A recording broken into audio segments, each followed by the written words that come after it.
So this is going to be our second and our final lesson here in Unit 16-17, where we look at some applications of the normal distribution.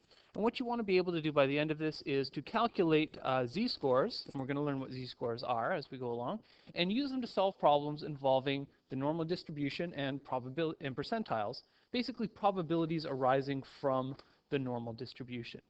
Now the material in Box D, margin of error and confidence intervals, is going to be covered in some online tutorials. You can see the link right there. You're going to want to work through the lessons and quizzes on the margin of error, sample size, confidence level, and population variability. So today we are going to focus on applications of the normal distribution. And we're going to start by looking back to an example that we looked at when we did our introduction to the normal distribution. We had a question where we said, where it was asking us told us that at a high school, boys' heights are normally distributed with a mean of 174 centimeters and a standard deviation of 6 centimeters.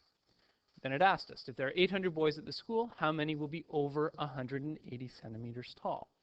And we could answer this question because we knew that specific regions underneath the normal curve corresponded to specific percentages of the total data in our data set. So we knew that if our data set had a mean of 174 right here at the middle and a standard deviation of 6 centimeters, well, 74 plus 6 centimeters was 180 centimeters.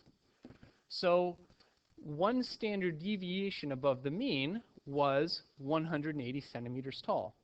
So we were interested in how many would be in this region of our curve. Okay? And we could figure out what that was because we knew that 34% of the data was in this region, 34% was in this region, 13% was in this region, and so on and so on and so on. We could add them up. And it worked nicely in this case because the height that we were interested in, this 180 centimeters, was exactly one standard deviation greater than our mean. What do we do in cases like this one here? How many boys will be less than 164 centimeters tall? If we think about where 164 is going to fall on our normal distribution, one standard deviation below the mean is going to be 168. Two standard deviations below the mean is going to be, let's see, 168 minus another standard deviation, so minus 6 again, is going to be 162. 164 is somewhere in the middle. Okay? It doesn't correspond to exactly an exact number of standard deviations below the mean, so we don't know exactly how much area or what percent of our data it corresponds to underneath our normal curve. Fortunately, we can use a thing called z-scores to answer this problem.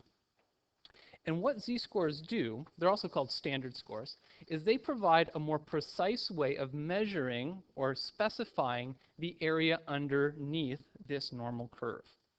So to calculate a z-score, your z-score is simply the value that you are interested in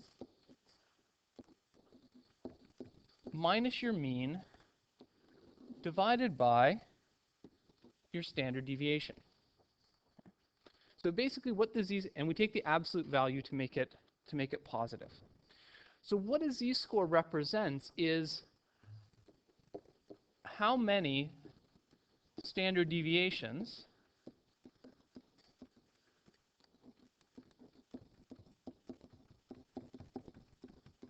above or below the mean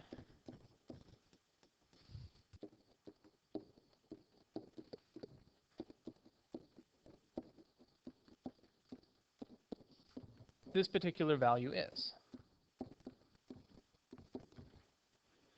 And typically we specify the z-score to 2 decimal places. So we can have something like 1.63 standard deviations above the mean or 2.74 standard deviations below the mean. So it gives us a lot more accuracy rather than just using 1 standard deviation, 2 standard deviations, and so on. What do we do with this z-score once we have it?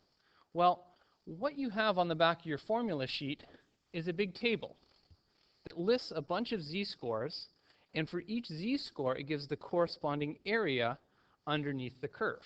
So if I jump ahead a little bit, back of your formula sheet, you've got something like this. Area under the normal probability curve from 0 to z, and we got this big table of numbers. And each of these tables corresponds to a particular value for that z-score, and it gives you the area from the mean up to that value of z. So up to however many standard deviations above the mean you've got in this case. And because we know this curve is symmetric, we can also use it if we're looking for a value below the mean. We know that this area over here is the same area as the area above the mean. So it can work either above the mean or below the mean. Okay. So let's do this. Let's see this in action here with this question that we sort of introduced. At a high school, boys' heights are normally distributed with a mean of 174 centimeters and a standard deviation of 6 centimeters. If there are 800 boys at the school, how many will be less than 164 centimeters tall? So let's start by calculating our z-score here.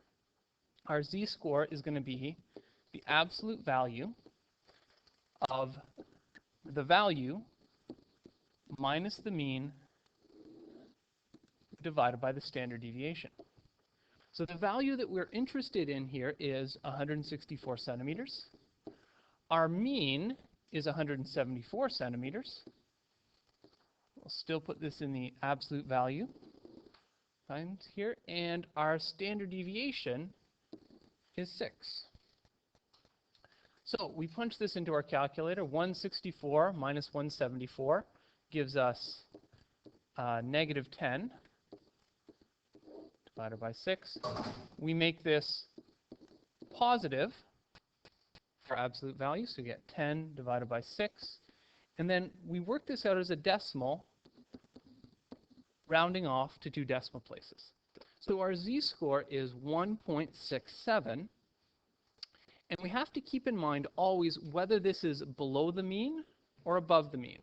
So if our mean is 174 and we're interested in a value of 164, this is 1.67 standard deviations below the mean.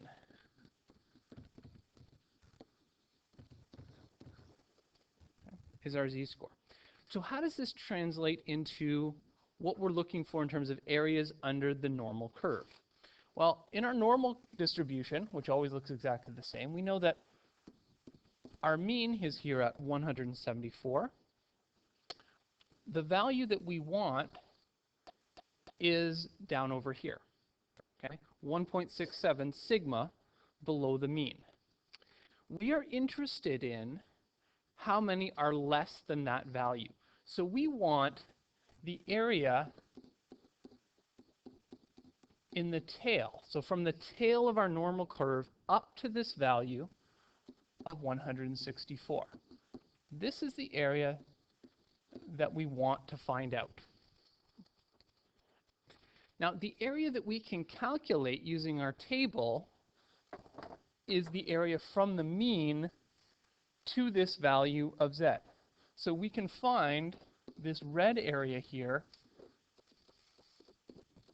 from our table. Okay. So let's look this up in our table. So we're going to go to our table, and we're going to get the area corresponding to that red area. So to emphasize that it's the red area, we're just going to underline that in red. So let's go to our table and look at how this works.